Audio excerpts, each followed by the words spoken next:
All right, Bridget Dolgoff. This will be the last video this morning. Hold on a second. Yes, it's my cup of coffee, non-dairy.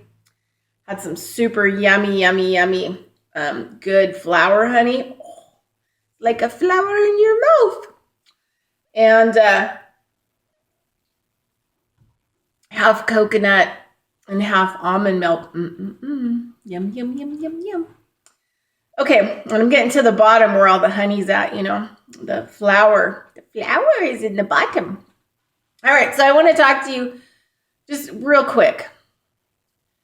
It's something that I have read, thought about, been talked to about. I mean, it's something that has, it's, a triangle. So the creator of all things created this world. And the creation is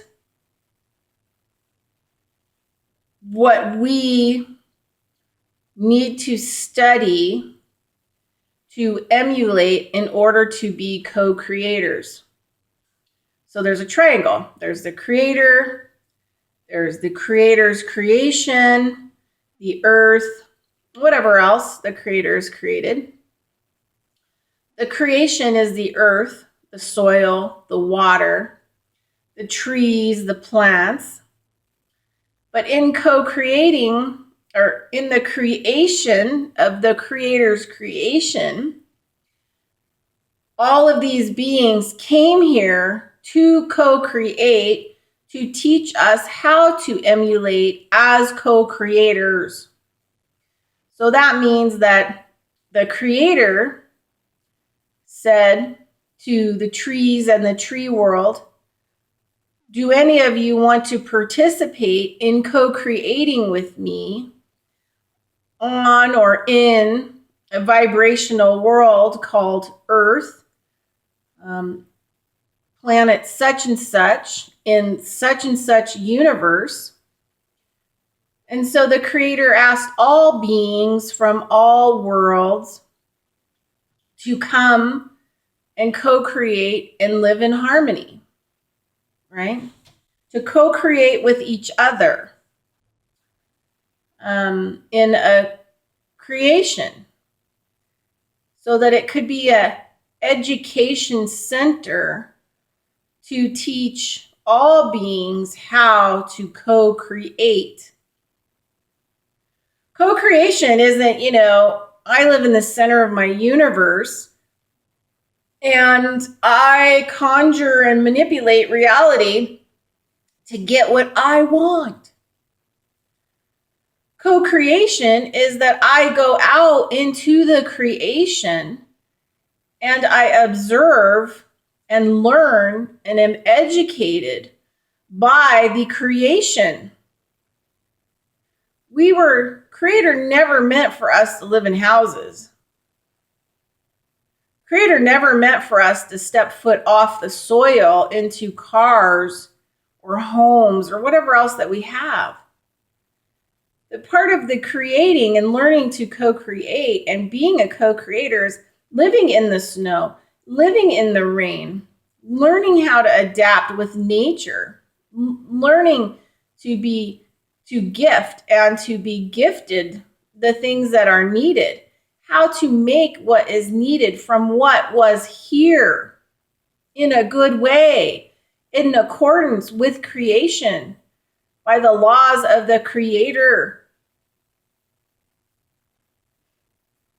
We are so far away from understanding co-creation. We are so far away in being co-creators with the creation that was created by creator.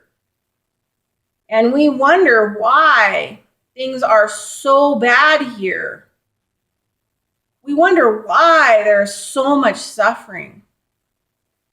We were not designed to not live in the Garden of Eden, to not live in the creation. The more we build, the more we pave, the more we concrete, the more we shackle and raise ourselves in a fearful, isolated, controlling, manipulating way away from creation, the sicker we get. When you're not living in creation,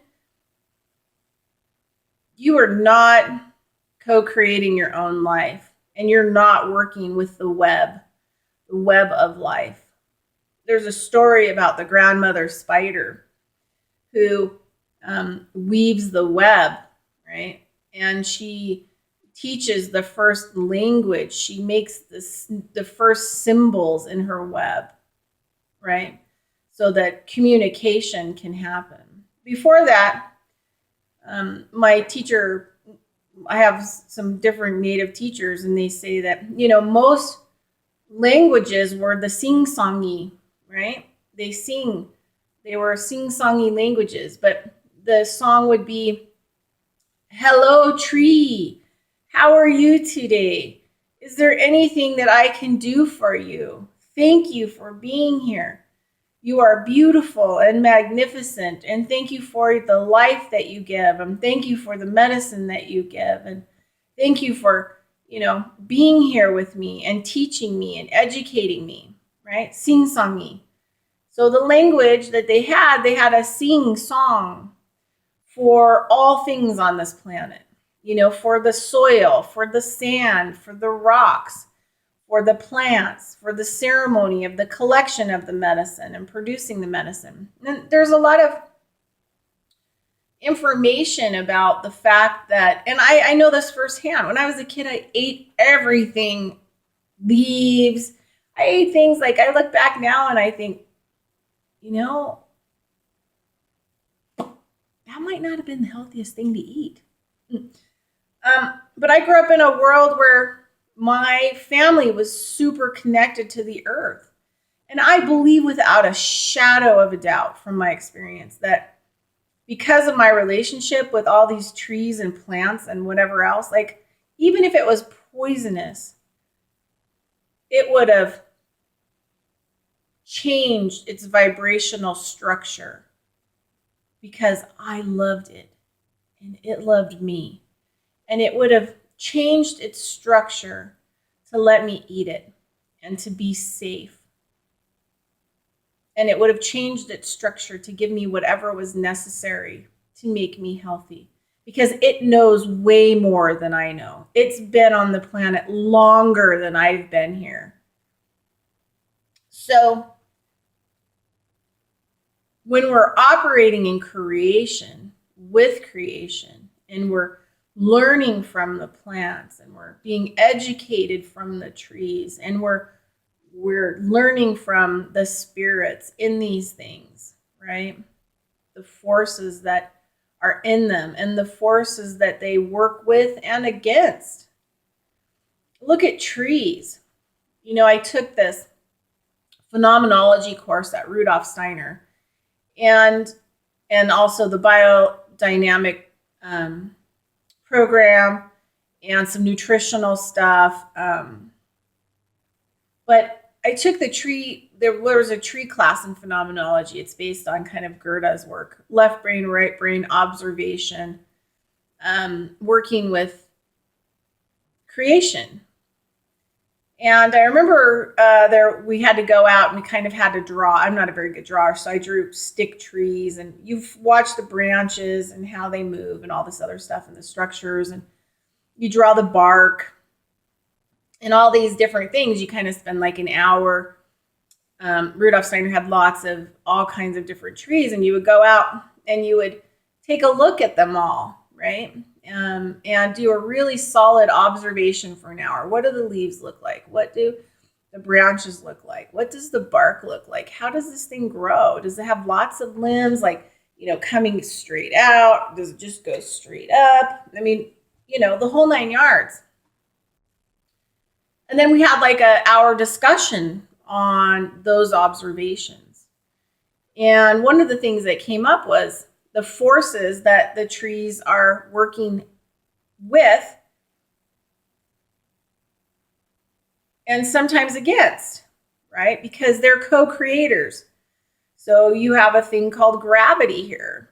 So they learn how to adapt to gravity. So if they're like an oak tree where a lot of their branches come straight out, they really have to grow good shoulders, right?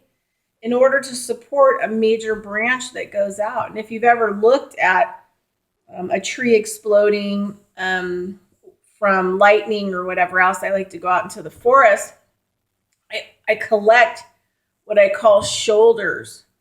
And they're so strong, and the wood's twisted in all kinds of directions. And you can always tell when you found a shoulder.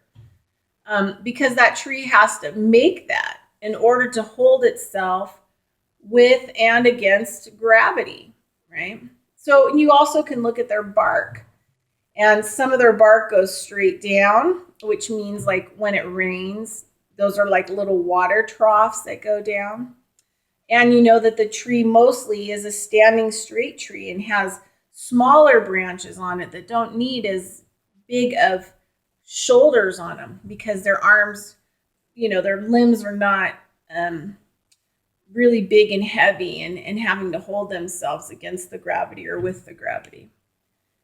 And so then on those kinds of trees, you notice the bark is like a square bark, right? It has like square patterns, like a checkerboard, because you can see the forces that it's dealing with.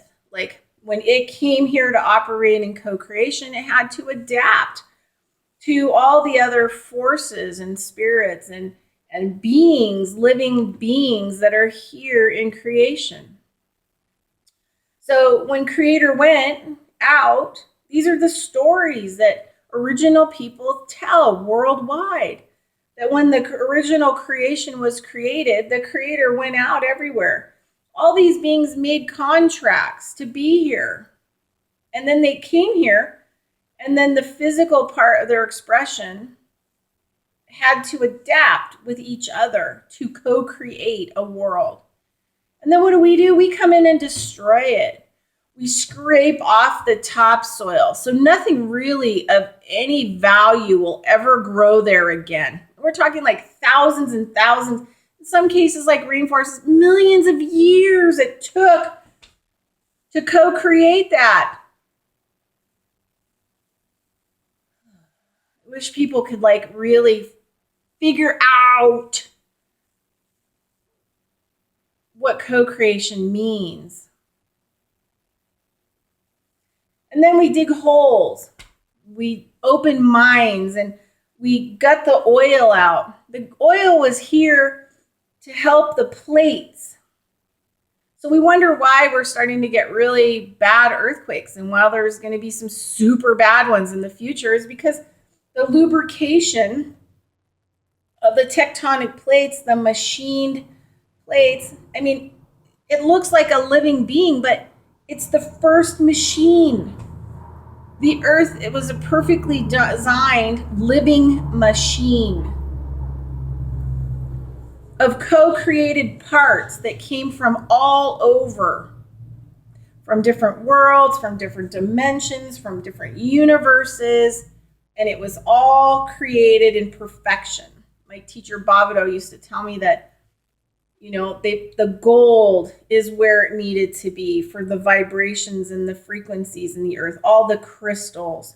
It's a crime to buy crystals from a crystal shop that have been harvested from a place where they've been holding the balance. That there was a reason why they were placed there. So every time we mine, we take, we harvest, the natural resources, we damage, we're destroying the co-creation. So what the fuck do you think you're going to co-create in this world if you don't even understand the basics of co-creation and you don't even operate in co-creation? There's no possible way you can be a co-creator because you don't even understand the basics. And it was an educational center. And yeah, has it run amok? Well, it hasn't run amok. The original design is there, but we have stories now coming out of Native communities where Marshall Jack was telling me, when a Paiute elder was telling me the story. I had to take him to all this ceremonial stuff, so we were on the road for like a week. And so he travels a lot. He goes to lots of he's Paiute. He goes a lot of Native communities, right, to storytell and share information. And one of the stories that came out, which a lot of these have been coming out over the last 10 years, is there was a girl going through her rites of passage, her womanhood ceremonies in America. And I forget what tribe it was, but she was on her vision quest. She was getting her vision. And she was up there, and she started to see all these creatures like moving around in the air, kind of swimming and, floating around her. And most of them she didn't recognize, because the thing is, she'd never been to the ocean. So the creatures started to tell her, like, we're from the ocean. We live in the ocean.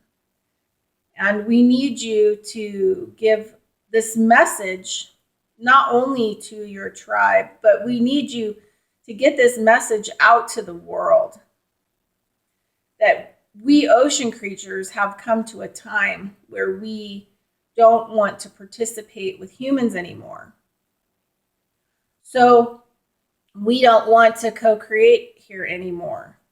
So we've gone to the Creator, and we have asked the Creator to void our contract, to release us from our agreements, to release us from our contracts, so that we can go back to our world. But the Creator asked us to give one more chance for this world, to give one more chance. So we are coming to you so that you will go and you will tell everybody that you have one chance left, the humans, to be able to co-create with all beings, and us ocean beings in the ocean, or we are leaving. This is the last demand that we will make. And so she went to her tribe after, and she told them. And then they found out that they were octopuses and sea turtles and all kinds of different kinds of fishes and clams and everything that lives in the ocean, all living being in the ocean. And that this was their way of communicating and asking for us to participate in the co-creation. So it kind of puts a twist on things, right? So now you start to go, maybe extinction, we are extincting things on this planet, is an ego-based term, that we have done it, right? More ego, more selfishness. Extinction is a very selfish, ego-based term for the creation. Maybe they're choosing to leave.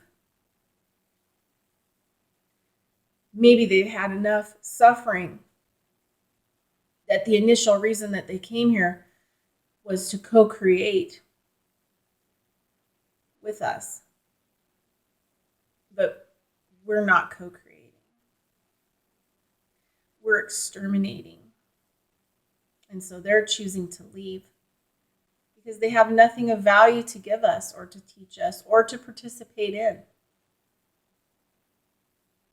So I don't really know how long that is before we can change, especially dealing with the oceans. And there have been visions of trees that have come during visions of Native people that have said the same thing. I've had several encounters in the dreaming world, in the physical world, where trees have communicated with me about us ego-driven, selfish humans who won't listen to them communicating to us. So black elk was one of the most prominent healers known in the Americas and written about. And he became that way because of the bear. And he would dream when he needed medicines, and he would dream, and the bear would show him in the dreaming world, like what things to dig up, where to find these plants, where to find these roots, what kind of medicines to use. And it was even said that during the day, he would follow the bear, and that there was a physical bear, which we call a spirit bear. But it becomes a spirit bear when we're awake and we're living in co-creation and we're learning from creation to be co-creators. This is where the spirits show up. This is when a bear becomes a spirit bear for us. This is when it all shifts. But he would follow the spirit bear around. It would point out things to him. He would follow it around, and it would show him the medicines, the plant medicines that he was going to need, or that he needed to use. So this is how he became, because he was operating in creation. He was learning from the creation that was created, that of the co-creation of all the beings who made agreements to come to this world. So everything that's been built here is not part of creation. And it's not part of co-creating. A bank account. It's hard, so hard to get over some of these ideas and these thoughts. But if we're going to turn this planet around, we have to get a grip on our belief systems and the truth.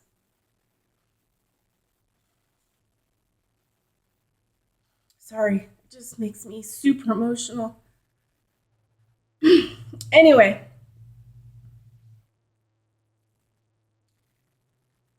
stop believing the New Age lies. The ancient people, the original people of this earth, the native people, they know what the truth is. They have the technologies, and they're not made. The technologies are in the songs, the sing-songies. The technologies in the way that you walk on the earth. The technology is the vibration in your heart. The technology is stepping back into creation. The technology is you operating in the creation. Going home. Going back to the Garden of Eden. Where you belong. Where you're co-creating. There's a story that a shaman person that I know talked about. And he said that he operates down in like South America. And he says people will come down, for teachings and healings and whatever else. And he said, but he has to first figure out how far they were tossed out of the Garden of Eden. How far they've been thrown out of the creation, away from Creator. So he says that there's this huge area where he takes them, and it's like a big line, and it goes into the rainforest. Literally, you like walk up to it, and it's like a giant wall, he says, and it's just pure rainforest. And so he takes people there. It's a test, and they have no idea. They're going out for a day journey. But he does this so he has to sometimes figure out how far away from creation or the creator or co-creating their own life, which means being able to heal yourself well, You are. So he takes them to the edge of this wall into the forest, and he has them step in. Now, he says if he goes into the forest, like all the animals come alive. There's like, all this noise, like whatever is in there is squawking at him, trying to get his attention because they're so happy to see him because he's co-creating with creation. And all of creation is happy to see another co-creator, right? So he steps foot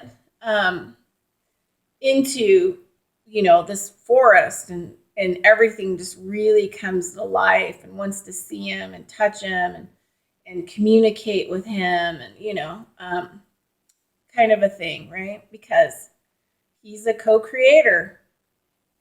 Creation matters to him. It's his life. Co-creating with creation is his life. Having a relationship with the creator is his life. Co-creation is earth and all living beings on earth that were originally put here to co-create.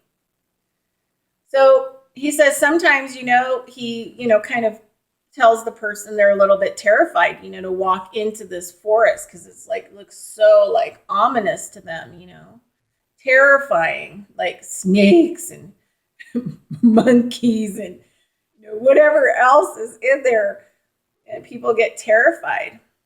So he kind of has to kind of nudge them a little bit, like, you'll be fine. I'm here. I'll stand out here and I'll wait. Just go a little ways in. Right? Just at least, 20 feet, just go that far. And I'll be here watching you. Don't worry. And he said most of the time people go in there and everything is silent. He said not even a bug moves. They're all like,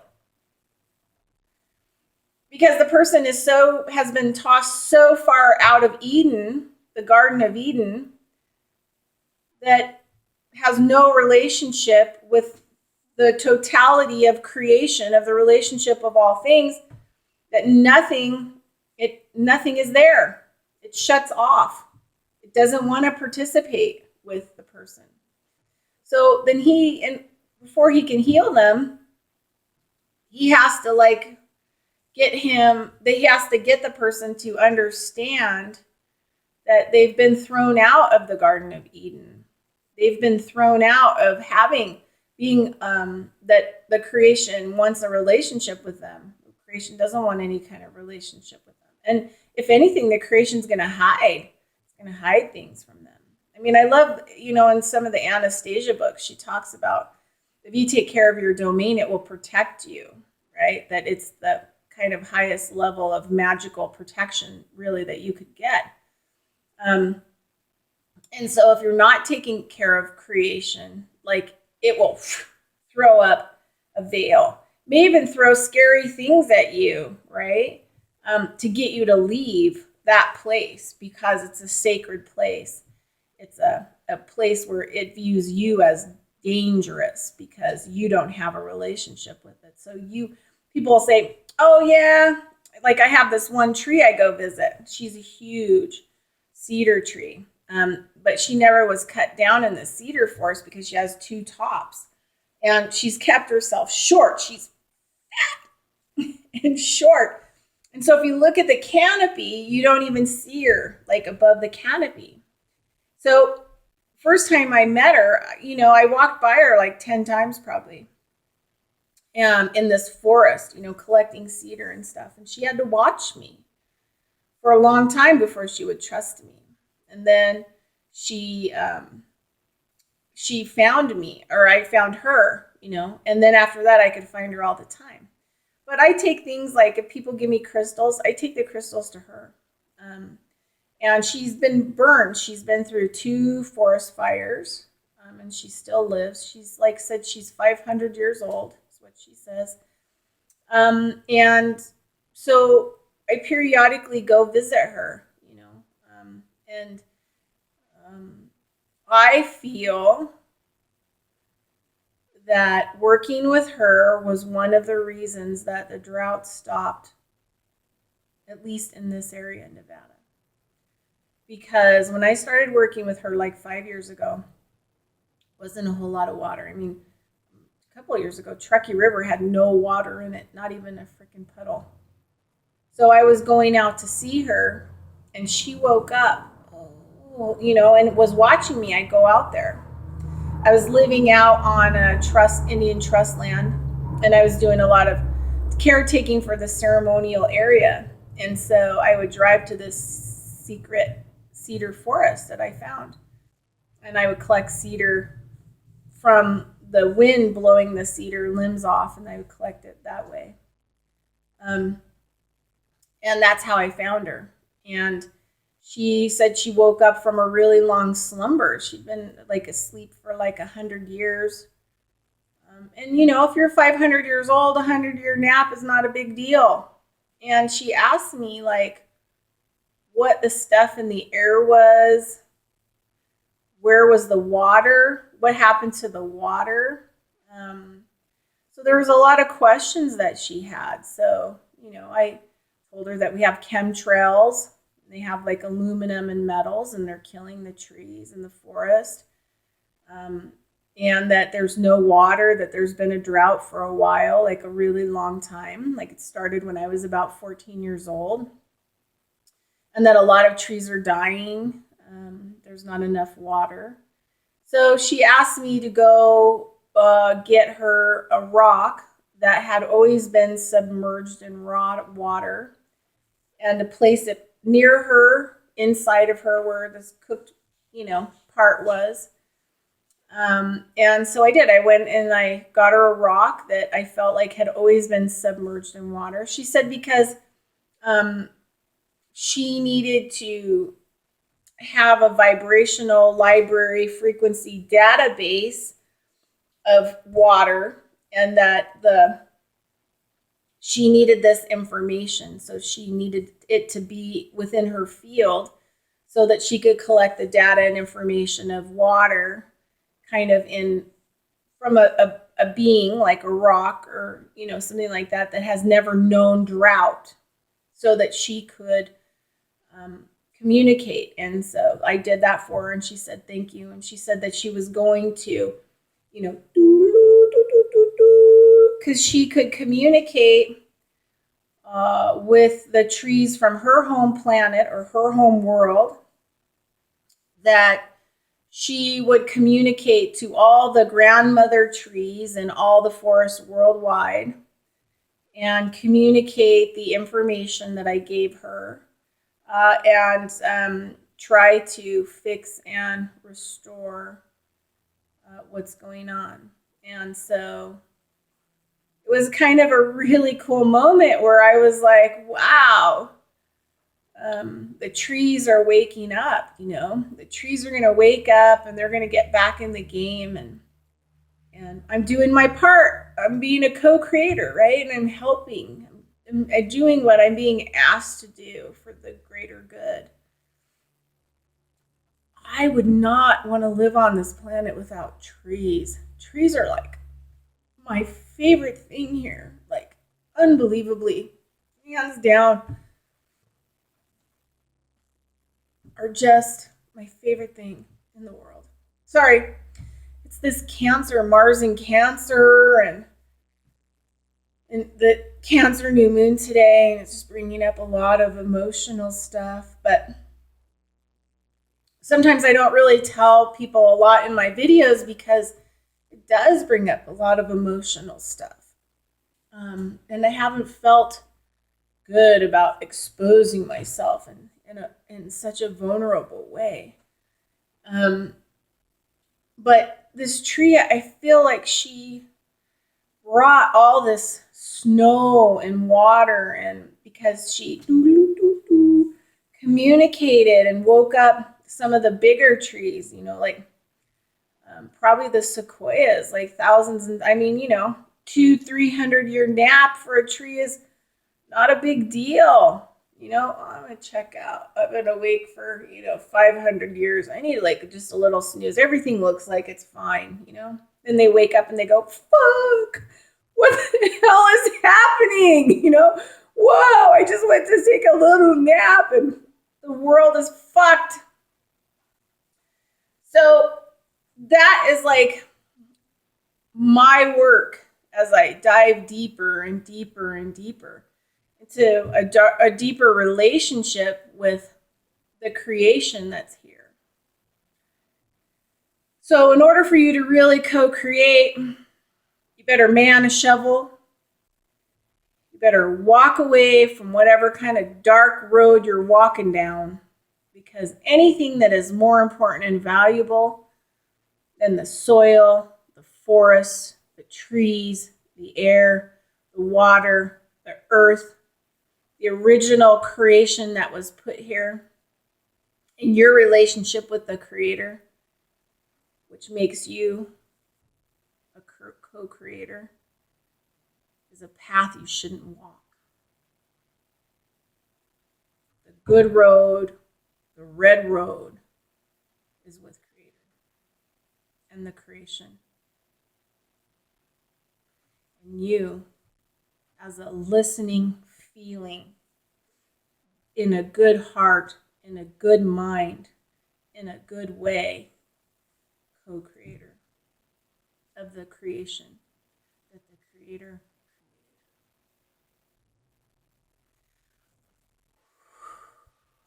created. All right, that is your teaching for today.